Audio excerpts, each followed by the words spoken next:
Control number 2116, please introduce yourself.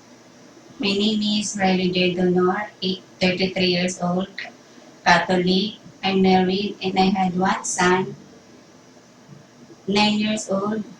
I'm from Bulacan. I finished secondary high school. Why do you want to go to Hong Kong? I want to go to Hong Kong to earn money as well and help my family. Do you have experience in taking care of old person? Yes, ma'am. I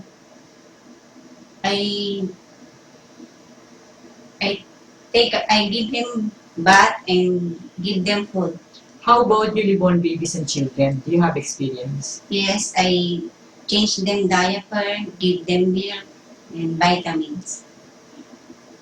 Aside from your daily household works, what other special skills can you do inside the house? I can clean, cook. I can clean the house. I can cook What foreign dishes can you cook? spaghetti and macaroni and chop suey. Describe yourself as a housemaid. What are your characters that you think employers will like? I'm honest and industrious and I'm hardworking.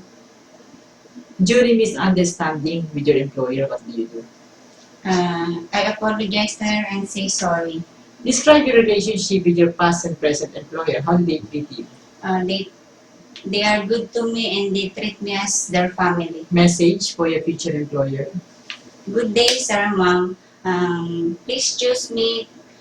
I promise I will be attentive and industrious to be your housemaid.